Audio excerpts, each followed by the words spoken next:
The following public service program is brought to you by the Metropolitan Library System.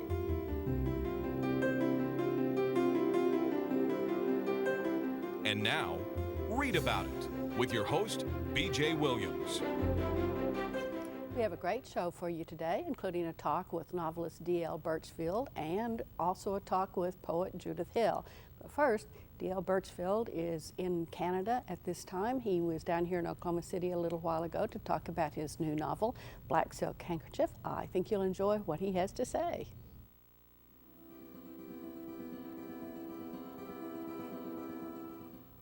D.L. Birchfield has won the Writers of America Spur Award for Field of Honor. He's a member of the Choctaw Nation. He is a professor, and he is starting a new series with a gentleman who has done a lot of things in his life and gets into all kinds of trouble. He's tried lawyering and has decided to go back to photography. You were talking earlier about all the things you've done. It sounds like this guy's perhaps modeled a little bit on your career. Oh, no. No, not at all? This guy has all of his brains in his britches. Oh, okay. No one would accuse me of that, surely. Well, Hal Mastaby is out in the wilds of Colorado just trying to do his job after suffering from all this good luck he's been having recently. I thought that was a really interesting take on good luck. He's cursed with the problem of not being able to stop having good luck. Right. And he stumbles across a body. Yeah, he wasn't counting on finding a body in the woods while trying to take a vacation. And he thinks his good luck's come to an end as a result of that. It requires most of the book to find out whether his good luck has come to an end. Well, but he also met and sort of acquired or adopted or took in charge a really cute puppy, too. Yeah, the dog figures into the entire series. In the second volume, the dog becomes the biggest TV star in history. Oh, good Lord. Yeah, so there's quite a bit yet to be seen of the dog. Now, I realized that I had stepped into another world entirely when a home has to be called to report the finding of this body, and the sheriff showed up and introduced himself as Sheriff Clueless. I thought, uh-oh. I think I better sit back and relax because I'm in for a very strange ride. That was your first indication you might be reading some political satire, right? Right, yes. Oh, I have to say the sheriff seemed kind of a nice guy. But you've got all kinds of things rolled up in here. It says Black Silk Handkerchief is a mystery, but there's a lot of other stuff going on in here. There is. It's a satire on media events.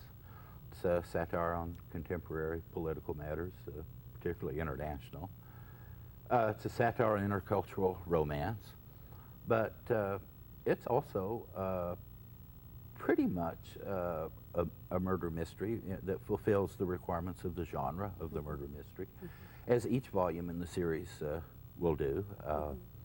Each of, you've noticed it's a big murder mystery. It's about 120,000 words, 350 pages. And each of the volumes in the series are going to be big, complex stories. Hopefully each one featuring a surprise twist ending, as this one does. But yeah, there's a lot going on. It's also a parody of the two most famous Sherlock Holmes stories, The Hound of the Baskervilles and the very first Holmes story, A Study in Scarlet. Colorado being a Spanish word for red, scarlet, what have you. So there's a lot being juggled in this volume. Well, you left out the romance that's going on. The intercultural romance, yes, right. Yes. Indeed, which is a mainstay of the series itself. This first volume is all about how he wins the girl. The second volume is all about how he loses her to another man. Oh, dear. Yeah, and the third volume is where he begins trying to get her back again. Well, she seems quite a prize, even though she's got shall we say, a couple of little quirks? Just a little bit. The congenital things that were challenging for someone who wants to have a relationship with her, I think you could say. Yeah. Well, he's in a unique position in that he's just won an awful lot of money, but he doesn't have any money to buy gas. I remember he went to the post office at one point hoping that a check had come in so he could buy some gas. Yeah, it's kind of an irony. It's what you call a cash flow problem. Well, what his investment bankers tell him, you know. Right. That there's some things he should do to relieve his cash flow problem, but he's rather paralyzed with fear to as even consider that. I was going to say, as any good American, he's scared to death of the IRS. You know, you're never safe from them, especially if you don't keep good records, which was one of the things that he found out. Now, he started out, really his career started when he was a photographer for newspapers, and he got into all kinds of trouble with a particular newspaper owner who seemed to be chasing him all over the country, buying up each newspaper that he worked for, and then firing him. Yes, he got what's called blacklisted by a huge media empire. A media empire within the suspension of disbelief in the story anyway, with the kind of political connections to cause him to get audited by the Internal Revenue Service, which was the beginning of his frightening ordeal. I think if you'll remember back during the Watergate era, wasn't it Daniel Shore who found himself in that predicament as well as others? So there are some echoes here of some serious things that have gone on in the political world the last several decades, during the lifetime of baby boomers, say, but dealt with in a more of a fun way here. Yeah. For instance, this protagonist being an attorney, being a lawyer, a law school graduate anyway, he's able to listen to the advice of tax attorneys and investment bankers a bit differently than many of us would. And he's able to hear their advice from a standpoint of wondering, why aren't all of these people already in prison, you know?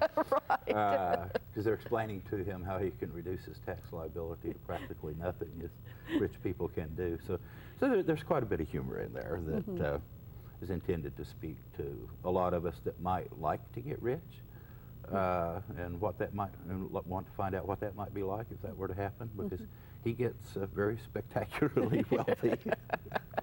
Well, and apparently with even more to come, if the hints at the ending are correct.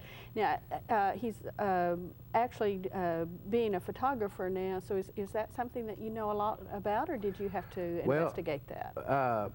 I know approximately what you can learn from it from taking the photography courses at Oklahoma City Community College. Oh, well, that's actually quite a bit yeah, 10 or when you 15 think years about ago it. I did. I took their darkroom courses, their photography courses, and learned a lot that I had not known. You know, how to do the darkroom things with fully manual in black and white, which is what this photographer insists on remaining. In fact, he's written a textbook on that, as you recall. And he doesn't go digital until quite a few volumes into the series. So we're going to put that off for a while.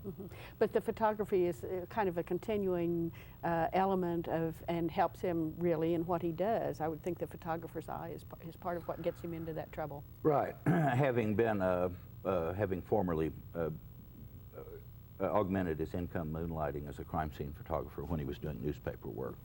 That's his entree into the wonderful world of murder. The wonderful world of homicide investigation and contacts within the law enforcement world and all of that. Well, I want to thank you very much for sharing that with us. I look forward to having you on when the second volume comes out, when the poor gentleman loses Avalon. I'll be delighted. Thanks for having me. Thanks, Don. D.L. Birchfield has been telling us about his new book, Black Silk Handkerchief. You can find it at your library and your favorite bookstore. With me now is Callie Rhea. Doug Benton is on vacation, so Callie volunteered to come and sit and listen to me tell her what I've been reading. Oh, and you always read exciting things. Well, I'm not so sure that this first book is all that exciting. It's called Simply Vegan, and it's Quick Vegetarian Meals by Deborah Wasserman. It also has a very extensive index that talks about the nutritional needs, what actually a vegan diet is, gives you definitions of lots of words in it, and so there's Actually, only about a third of the book is recipes. But I brought this book because it does have a lot of information about what, if you're going to eat a vegan diet, you really need to do to maintain your health. And because a very recent British study said that people on a vegan diet not only lowered their cholesterol, but they also lost weight without counting calories or portions. When for the other diets, they had to be very strict in what they ate. And apparently it was fairly easy for most people in the study to stay on the diet. So I think there might be a lot of interest in vegan For those menus. people who are trying to lower their cholesterol, to lose weight, and eat more healthy. Now, when you say vegan, that means nothing with eyes. Nothing with eyes, nothing that ever lived or breathed. No animal. No animal products of any kind. That means no milk, no butter. It means no Jell-O, because gelatin is an animal byproduct. Now, there are a lot of substitutes for that. You'll find yourself eating a tremendous amount of soy if you go on this diet. And one of the recipes in here, I marked this particularly, it's soy whipped cream, makes enough to top one pie, and it has, soy milk, maple syrup, vanilla extract. But note, this recipe does not work well on damp, rainy days. So the recipes are I guess, pretty down to earth and realistic. But if you're interested in at least exploring this, this is one of many books that we have at the library on the subject. And as I said, this one has definitions. Something that I had read about and had no idea what it was is seitan, or seitan. And how do you spell that? I'm sorry. S-E-I-T-A-N. Okay. And it's made from wheat gluten. So it's a protein source. Instead of a real hamburger, you might have a patty made out of this. I don't know what it would taste like. I haven't gotten that far. Then for a little light relief, I'm sure. It's very, very hot out there. Most people are looking for shade or cool. The Real McCoy, the true stories behind our everyday phrases. It's from the Oxford University Press, and all kinds of phrases that we use without even thinking about. Like cooking the books. This is an informal expression. It may sound modern, but it first appeared in the 1630s. And another one is a snake in the grass. And this one has been around at least since Aesop's Fables. So it refers to somebody who's not on the up and up. Right, right. Well, that sounds really interesting to me, though, because I hear those so often, and I have a 10-year-old who asks 5 million questions, and a lot of times he'll ask me something like that, so I'll have to look into that one, The Real McCoy. Well, there are a number of books, again, that we have that will tell you about either these phrases or about foreign phrases that come into English. English will steal any word from any language that looks like it might be useful. I think that's why it's the language with the largest number of words in it. So. But you can find these books at your library. And coming up next, we do have Doug Benton and Liz Kessler talking about a film that you can check out from your library.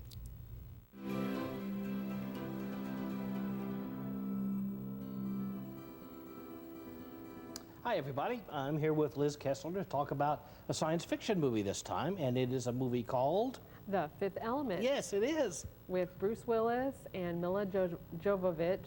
I know it's a tough name. It is. And Chris Tucker.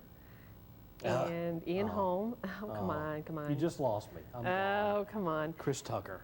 Well, let me tell you about the movie, okay? Be quiet for a minute. All right. The movie is a science fiction, like you said. You like come on, be quiet. I can't tell them about the movie if you keep going on about Chris Tucker.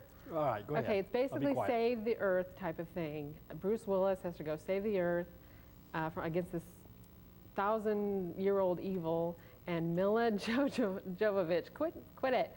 Mila Jovovich is his kind of sidekick, and she's the perfect being. Yeah, she's the perfect being. Yes, she is the fifth element. So I take it you like the movie, but you didn't like Chris Tucker?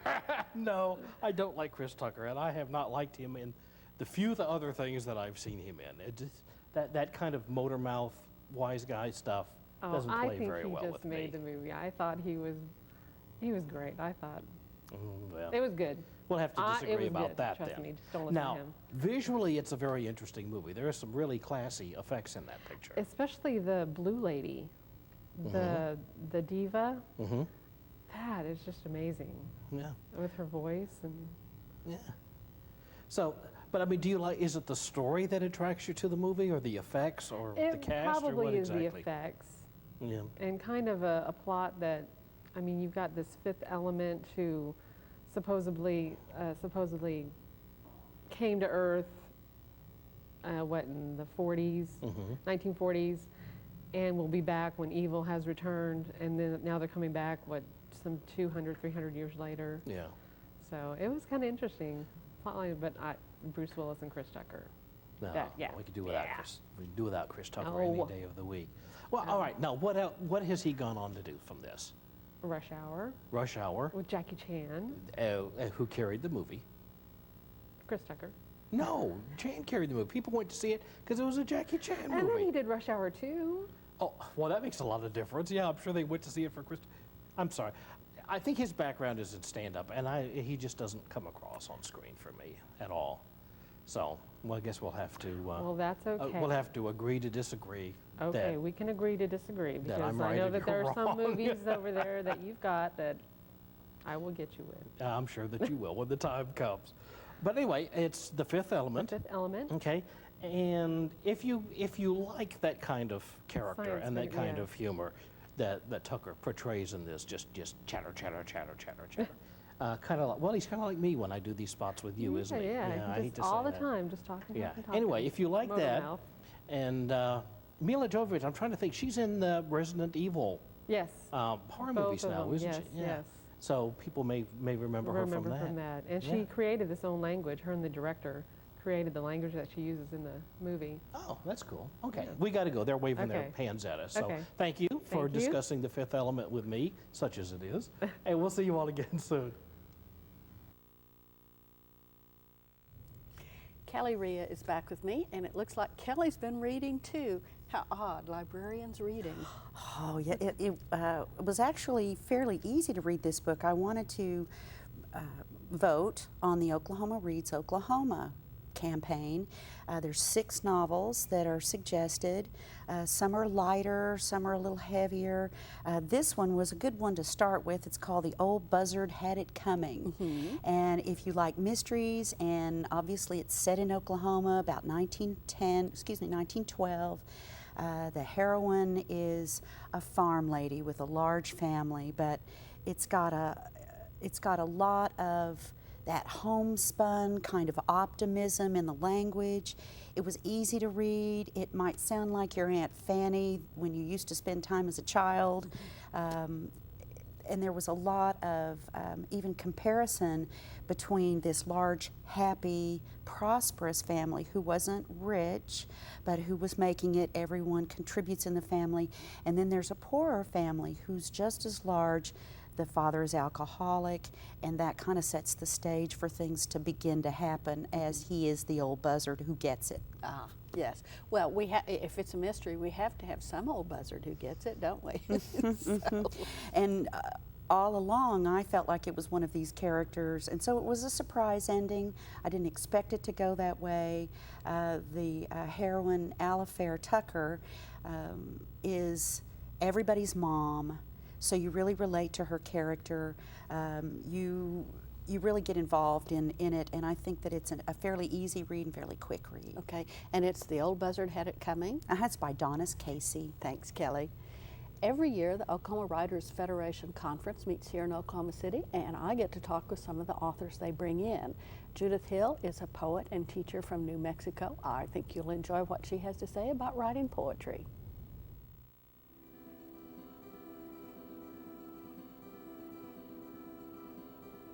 Judith, why do you write poetry? I write poetry as a way of, through my heart to my hand, to the pen, to the ink, of being in love with this world.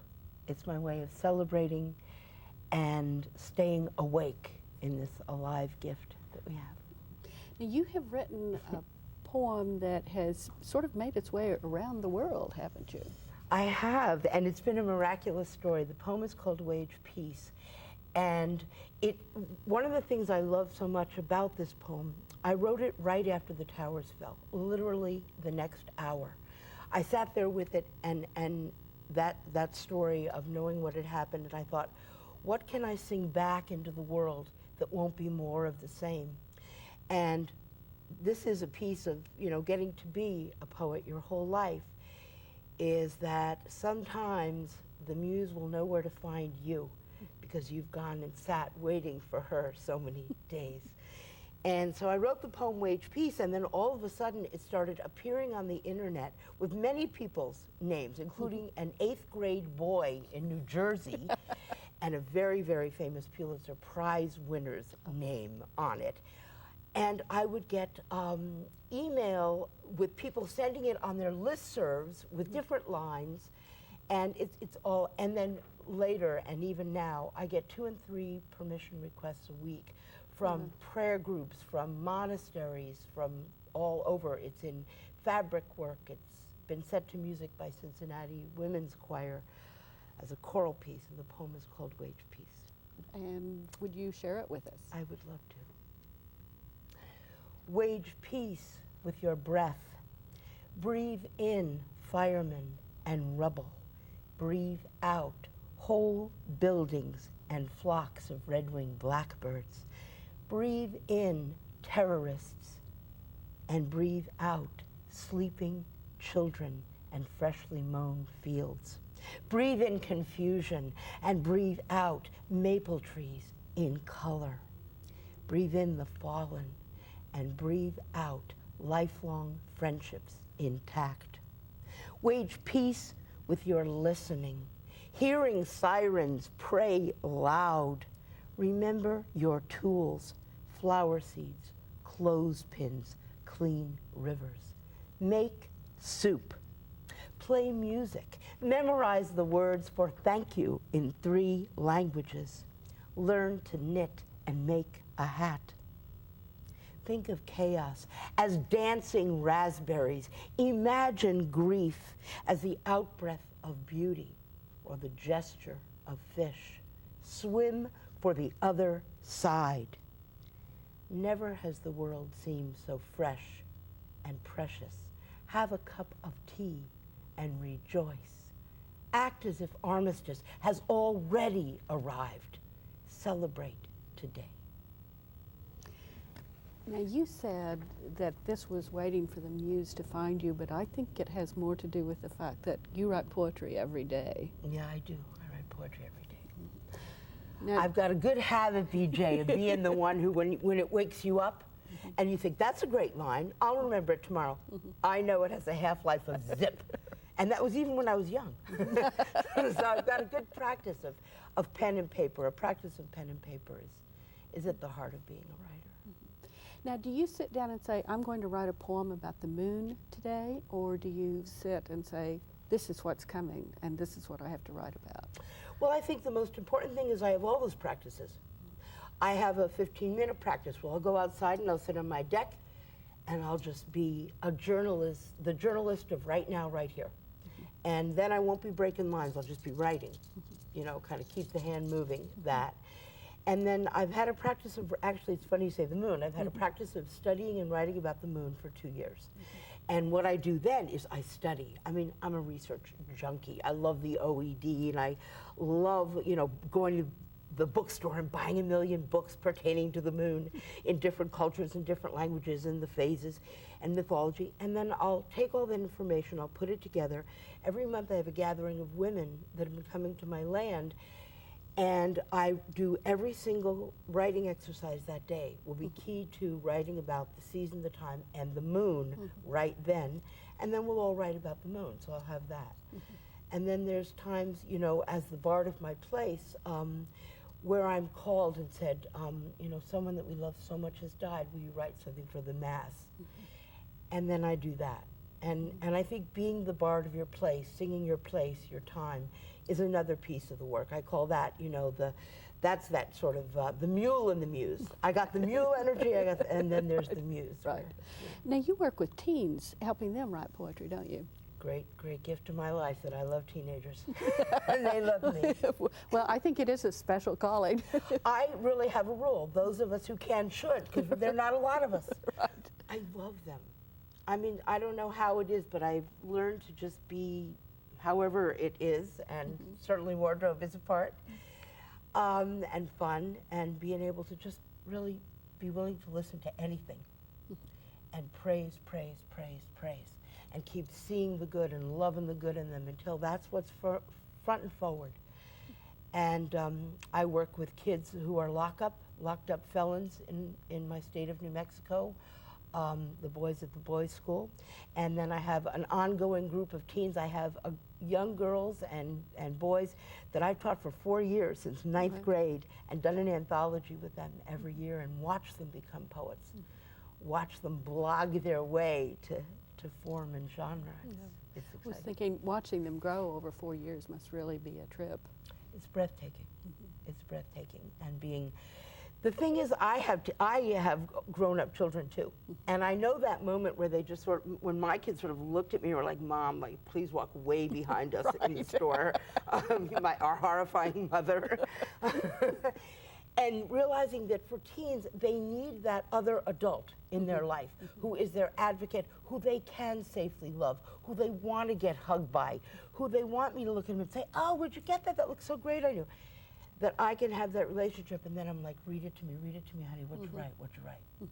And so we can have, and they email me their work, and email me during vacation, and we meet at coffee shops, you know, when the other kids from school have like in-service and they don't want, my kids say to me, "Judith, can we go meet downtown and like, well, you know, go have lattes and write?" It's like, yeah, guys, yeah, we can have that life. So New Mexico's growing a lot of new poets, huh? A lot of new poets. It's great. It is. Now, you have written a number of, or had published a number of collections of poetry.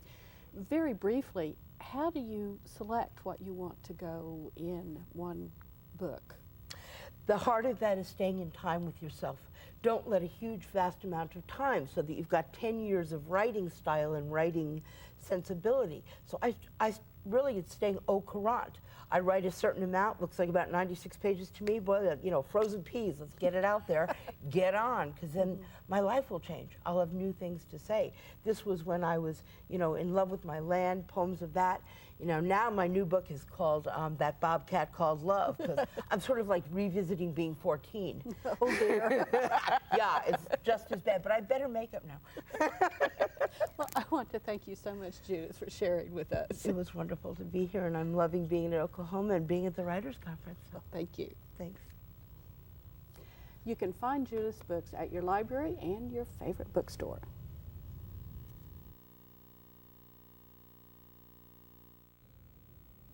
Check us out at our website, www.metrolibrary.org. Thanks for being with us. We'll see you again next time.